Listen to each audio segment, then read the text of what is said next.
The hottest day of my life wasn't the day I almost died. It was the day my mother looked at the thermometer, looked me straight in the eye, and said, "You're not sick enough to ruin your sister's vacation." I was 14 years old. Shivering so hard my teeth hurt. Sweat soaked through my t-shirt even though I couldn't stop pulling blankets over myself. The digital thermometer flashed 100.100 hef. Mom glanced at it for maybe 2 seconds before tossing it onto the couch. "It's probably broken." I honestly wanted to believe her. Because the alternative was terrifying. I'd been sick for almost a week. Every morning I woke up weaker. Every night the fever climbed higher. Dad kept saying we'd take me to the doctor tomorrow. Tomorrow never came. Then, that Saturday morning, Dad finally grabbed his truck keys. "Come on, Emma." I almost cried with relief. I thought someone had finally listened. Until my older sister, Chloe, walked downstairs carrying glossy travel brochures. "Mom," she squealed. The cruise company called. Mom immediately forgot I existed. What did they say? "They're giving us until noon to pay the balance." Dad stopped halfway to the front door. "The balance. 3,800. Mom bit her lip. "We'll only have enough for one." I watched both of them silently doing math in their heads. Doctor, or cruise, I wish I were making that up. Dad looked at me. Then at Chloe. Then back at Mom. "What do you think?" Mom didn't even hesitate. "The cruise." I laughed. Not because it was funny.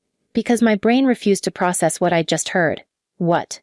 Mom turned toward me. "Sweetie." Whenever Mom started with "sweetie," something terrible followed. "We'll reschedule your appointment. I've had this fever for 6 days. You'll be okay?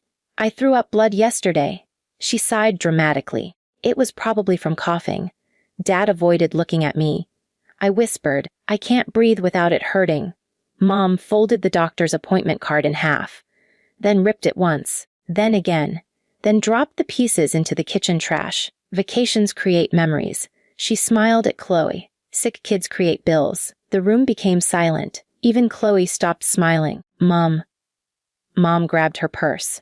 "Let's go pay for your cruise before we lose the reservation."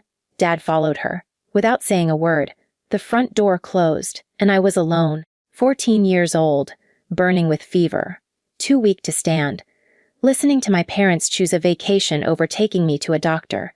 About 20 minutes later, someone knocked on the front door. I thought maybe they'd forgotten something. Instead, it was Mrs. Henderson, our 80-year-old neighbor. She held a plate of blueberry muffins. The moment she looked at me, her smile disappeared. "Emma," I tried to smile. "I'm okay." She touched my forehead, then immediately pulled her hand away. "Oh, sweetheart," her voice trembled. "You're burning up." I shrugged. "My family's on the way to pay for Chloe's cruise." Mrs. Henderson frowned. "What?" I tried laughing. My appointment was too expensive. She stared at me, then looked toward the empty driveway. Then back at me. Without saying another word, she reached into her pocket, pulled out her cell phone, and quietly dialed 3 numbers. 9. My goodness. 1. I looked at her in confusion. She squeezed my hand, and softly whispered, "Your parents have no idea what they've just started." Mrs. Henderson didn't ask for permission. She didn't ask whether I wanted an ambulance. She didn't ask if my parents would be angry. She simply knelt beside me, wrapped a cool towel around my shoulders, and stayed on the phone until she heard sirens. "You just rest, sweetheart." I remember trying to argue. "My mom will." She smiled sadly. "Your mother can be angry later." 5 minutes later, 2 paramedics rushed into the house. One of them, a woman named Kelly, took one look at me and frowned. "How long has she had this fever?" Mrs. Henderson answered before I could. "Nearly a week." Kelly's expression changed immediately. "And nobody took her to a doctor." Mrs. Henderson slowly shook her head. "They canceled the appointment." The second paramedic looked up from checking my oxygen level. "What do you mean canceled?" Mrs. Henderson hesitated. "They chose a vacation instead." Neither paramedic spoke, but I noticed the look they exchanged. The kind adults give each other when they're trying not to react in front of a child. Kelly squeezed my hand. "Emma, we're taking you to the hospital." I nodded. Honestly, I was too tired to argue. The emergency room lights hurt my eyes. Everything felt blurry. Doctors, nurses, blood tests, x-rays, someone putting oxygen under my nose. Words I didn't understand. Infection, severe dehydration, possible pneumonia, and I passed out. On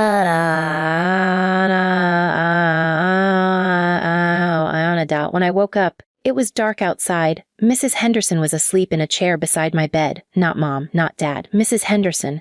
A nurse noticed I was awake. Oh, good. She smiled. How are you feeling? My chest hurts. She nodded gently. The antibiotics are starting to work. I frowned. Where are my parents? The nurse hesitated, then quietly said, they haven't arrived yet. My stomach sank. What time is it? Almost 10 tonight. They'd been gone all day. The nurse changed the subject. You have quite a remarkable neighbor. I looked toward Mrs. Henderson. She smiled. The next morning my doctor came and carried my chart. He looked serious. Emma. I nodded. You were very sick. Am I okay? You're gonna be. He pulled up a chair. But another day or two. He stopped. Could have ended very differently. I stared at him. What do you mean? He spoke carefully. The infection was spreading quickly. I didn't ask another question. I didn't need to. At 14, I understood enough. Around lunchtime, the hospital room door finally opened. Mom, Dad, Chloe, still carrying shopping bags from the travel agency. Mom rushed over dramatically. Oh, sweetheart! She reached for my hand. I pulled it away. She froze. What? Before I could answer, my doctor walked back into the room. He looked at my parents. Are you Emma's parents? Dad nodded. Yes! The doctor crossed his arms. I'd like to speak with you outside. I'd rather stay here. I whispered. The doctor looked at me, then nodded. Very well. He faced my parents again. Can you explain why this child had a 104-degree fever for nearly a week without medical treatment? Nobody answered. Mom forced a smile. We thought it was the flu. The doctor looked down at the chart. You canceled yesterday's appointment. Silence. Dad looked at the floor. The doctor continued. Did you understand the risk? Mom swallowed. What? No. His voice stayed calm. But it became colder. You didn't. Then he asked one question that completely changed the room. What was more important than your daughter's medical care? Mom opened her mouth. Closed it. Opened it again. Nothing came out. Finally, Chloe whispered. The cruise. The room became silent. The doctor slowly removed his glasses, looked at all three of them, and quietly said, I've practiced medicine for 26 years. He paused. I've heard many explanations. Another pause. I've never heard that one. Mom burst into tears. Dad looked like he wanted the floor to swallow him, but Chloe was staring at the shopping bag in her hands, as if she suddenly hated everything inside it.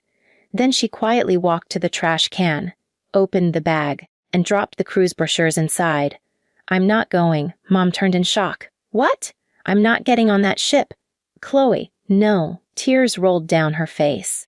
I thought we were postponing Emma's appointment. She looked at me.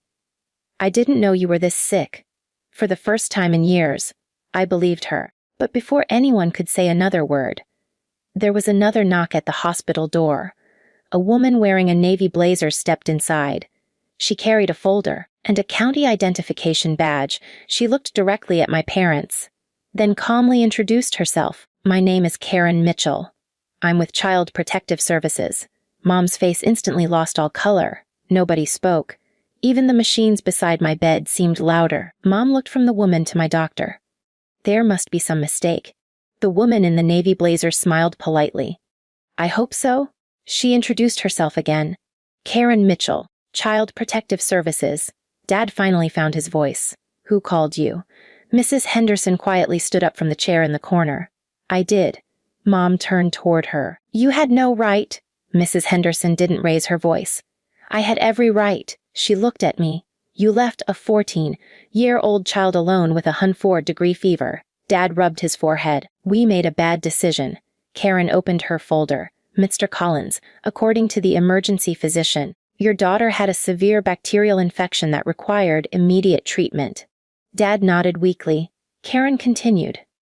If medical care had been delayed much longer, The outcome could have been significantly worse. Mom burst into tears. I didn't think. Karen interrupted gently. I believe you. Mom looked relieved. Then Karen added, but not thinking can still hurt a child. Nobody argued. No. So over the next 2 hours, Karen interviewed everyone separately. Me, my parents, Chloe, Mrs. Henderson, even the paramedics. When she finally came back into my room, she pulled her chair closer. Emma, I nodded. I need to ask you something. Okay. Has this happened before? I wanted to say no. I really did. Because despite everything, they were still my parents. But then memories started appearing. The broken wrist Dad said could wait until Monday. The ear infection Mom treated with warm towels for 8 days. The asthma inhaler we stretched for months because insurance resets next year. The migraines. The missed dentist appointments. The glasses I wore with scratched lenses because Chloe needed new luggage for a school trip. Karen watched my face carefully. You don't have to protect anyone. Tears rolled down my cheeks. It wasn't just this time. She quietly closed her notebook. I thought so. 2 days later, I was strong enough to walk down the hospital hallway. Mrs. Henderson insisted on racing me with her walker. I'll win. No, you won't. I'm 80 and stubborn. That's cheating. She winked. Exactly. For the first time in weeks I real laugh. Meanwhile, Chloe canceled the cruise. Not postponed, canceled. She even sold the designer luggage she'd bought for the trip. I didn't ask her to. She just did. One afternoon she sat beside my bed. I need to tell you something. I looked up. When Mom said vacations create memories, she started crying. I thought she meant we'd take you later. I stayed quiet. I didn't know they canceled your appointment. She wiped her face. And I never asked. That sentence hurt more than anything, because sometimes people don't choose cruelty, they choose not to notice. A waiter, I was finally discharged. Karen met us before we left. She handed Dad a thick folder. Parenting classes, he nodded. Family counseling, another nod. And regular medical follow-ups. I understand. She looked directly at both of my parents. This isn't punishment. It's an opportunity, Mom whispered. We don't deserve one. Karen smiled sadly. Your daughter deserves one. Life didn't magically become perfect. Dad attended every counseling session, even the ones he hated. Mom started volunteering twice a week at the children's hospital. Not because anyone forced her. Because every time she saw a frightened child in a hospital bed, she saw me. Chloe got a part-time job. She quietly paid Mrs. Henderson back for every hospital parking ticket she'd bought while sitting beside me.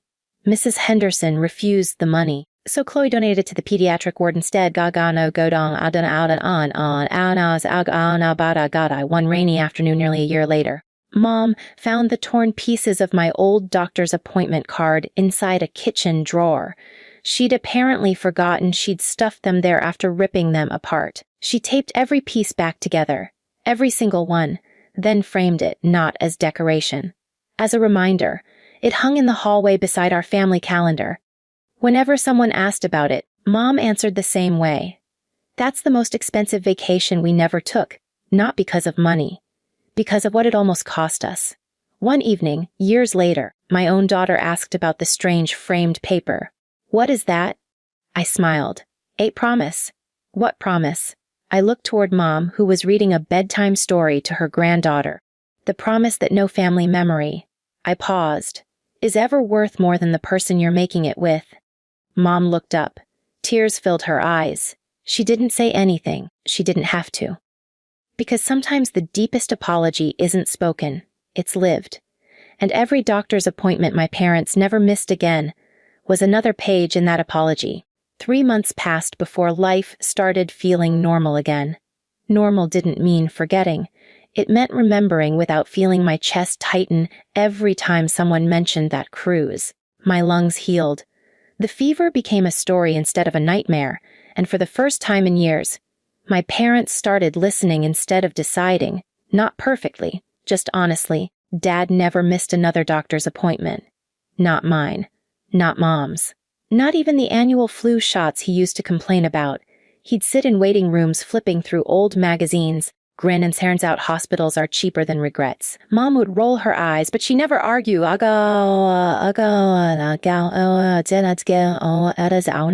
Saturday morning, almost a year after everything happened, Mrs. Henderson knocked on our front door, carrying another plate of blueberry muffins. I brought breakfast. Dad smiled. You've been bringing breakfast for 12 months. She shrugged. You still look hungry. We all laughed. She had become part of the family. Not because anyone planned it, because kindness has a strange habit of moving into empty spaces. Mom hugged her longer than usual. Thank you. Mrs. Henderson smiled. For what? For saving my daughter. The old woman looked at me, then back at Mom. I didn't save her. You all got another chance. What you do with it? She pointed toward us. A few weeks later, Chloe surprised everyone. She had quietly taken the money she'd saved for vacations over the past year and used it to create something else. A family emergency fund. Nothing fancy. Just a separate savings account. Its name made me laugh. People before plans. Dad actually cried.